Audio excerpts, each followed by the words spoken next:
मैंने तो बहुत सी बातें करनी थी आपसे, मगर मेरे भाई शेख जुबैर कह रहे हैं कि वक्त कम है, इसलिए मेरे भाइयों अपने हकूक अपने बच्चों के मुस्तकबिल की खातिर इन चोरों को ऐवानों से बाहर निकालो और इनको रोडों पे घसीटो, ताकि आपके बच्चों को आपका मुस्तकबिल, उन बच्चों का मुस्तकबिल, उनके हकूक मिल सके। इसी के साथ मैं आपसे जानना चाहूंगा, इनके बच्चे प्राइवेट गाड़ियों में नहीं जा सकते तो हमारे भी फिर जो है वो इनकी सरकारी गाड़ियों के अंदर जाएंगे। बहुत अच्छा। तख्त फरून को जब ललकार दिया हमने, मुझ में फतवे दिए दरबार के मुल्लाओं ने, इसको मातूब करो तुम ते एजाद करो, जारी फरमान किया वक्त के आकाओं ने। मुजफ्फराबाद के लोगों, ये जंग ये नहीं है कि आप आज 31 अगस्त को यहाँ आगे पहिया भी जाम हो गया और शटर भी जाम हो गया, बंद हो गया, तो ये जंग खत्म हो गई है। ये आज इस तरीक का आगाज है, इसका इख्तिताम नहीं है।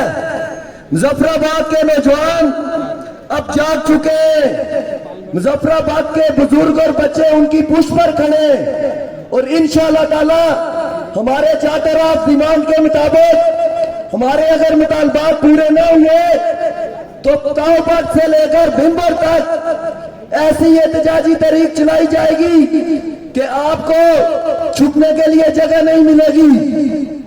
मैं इसके बाद साजिद साहब से गुजारिश करूंगा कि वो स्टेज पे आए और अपने ख्यालात का इजहार करें।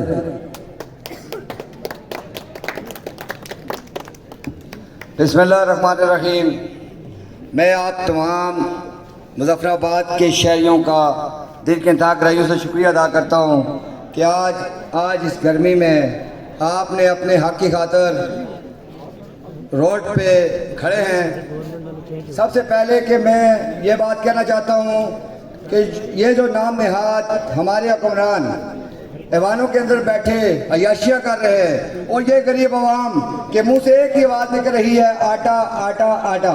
दूसरी आवाज़ इन आवाम के मुंह से कोई नहीं निकल रही। करोड़ों रुपए की गाड़ियां इनके बेटे इस्तेमाल कर रहे हैं, किस पे? आपके बलबूते पे, आपके वोट पे। आज तो आपको होश आना चाहिए, आज तो आपको एहसास आना चाहिए। आपके बच्चे आटे के लिए मर रहे हैं, आपके बच्चे आटे को तरस रहे हैं, वो हैवानों में बैठे याशियां कर रहे हैं। आप फिर इलेक्शन के दौरान फ्रंट लाइन होंगे। ये मेरा आ गया नून लीग का, ये आ गया पीपल्स पार्टी का, ये आ गया मुस्लिम कॉन्फ्रेंस का, ये आ गया पीटीआई का। एक दूसरे को मारेंगे आप, किस लिए मारेंगे? आज आपके बच्चे मार रहे हैं और आजकल आप उनके लिए एक दूसरे को मारेंगे, भाई भाई का दुश्मन होगा। किस लिए? आज आप इस गर्मी में धूप में खड़े, कौन सा नुमाइंदा सियासी आता यहाँ पे खड़ा है? मुझे ये बताएं। वो ईमानों में एसी में बैठे हैं और आप अपने बच्चों की खातिर इस रोड पे खड़े हैं। कम से कम आपको एहसास करना चाहिए, जिस तरह आज आप निकले हो, इलेक्शन के दौरान भी इसी तरह निकलो। इन चोरों को पता लगे कि आवाम क्या कर रही है और हम क्या कर रहे हैं। अरबों रुपए आपके ये खा रहे हैं। आज हमारे वजीर आजम साहब क्या कह रहे हैं कि बिजली तो नहीं मिल सकती, मौत मिल सकती है। शर्म आनी चाहिए आपको, आपको शर्म आनी चाहिए। मैं तो ये कहता हूं कि जिन्होंने आपको वोट दिया उनको भी शर्म आनी चाहिए, जिन्होंने आपको वजीर आजम मुंतखब किया।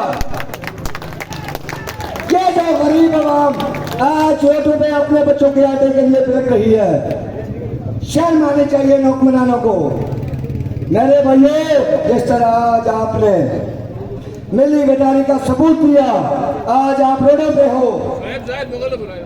अगर इसी तरह आप अपने हक की खातिर इलेक्शन वाले दिन खड़े हो जाओ, इलेक्शन वाले दिन खड़े हो जाओ, तो खुदा की कसम ये जो चोर लटेरे आज जवानों में बैठे ये रोडों पे होंगे और आप जैसे गरीब वालों के अंदर बैठे होंगे। आज बिजली नहीं है, नहीं दे सकते, आपको मौत मिल सकती है, बिजली नहीं मिल सकती, आटा नहीं मिल सकता। और चोरों आप विमानों में क्यों बैठे हो? आप हमें इसका जवाब दो। मैं एक्शन कमेटी के राजा सुरेश मुश्तबा वाले और उनकी पूरी टीम को सलाम पेश करता हूं कि इन्होंने आप गरीबों की आवाज़ें हक बुलंद की। आज जवानों में दलदला शुरू है। अगर इसी तरह आप लोग रोडों पे हुए, अगर आप इस तरह रोडों पे हुए तो ये चोर लुटेरे अपने घर में छुप जाएंगे और इंशाअल्लाह वो वक्त दूर नहीं जब इन चोरों लुटेरों को हम रोडों पे किसी देंगे। इन गिरती हुई दीवारों को एक धक्का दो, चोर चौकीदारों को एक धक्का दो, चोर चौकीदारों को एक धक्का दो, रियासती जमातों को एक धक्का दो, रियासती जमातों को एक धक्का दो। मैंने तो बहुत सी बातें करनी थी आपसे, मगर मेरे भाई शेख जोगेन कह रहे हैं कि वक्त कम है, इसलिए मेरे भाइयों अपने हकूक अपने बच्चों के मुस्तकबिल की खातिर इन चोरों को ईरानों से बाहर निकालो और इनको रोडों पे घसीटो ताकि आपके बच्चों को आपका मुस्तकबिल, उन बच्चों का मुस्तकबिल, उनके हकूक मिल सके। इसी के साथ मैं आपसे जानना चाहूंगा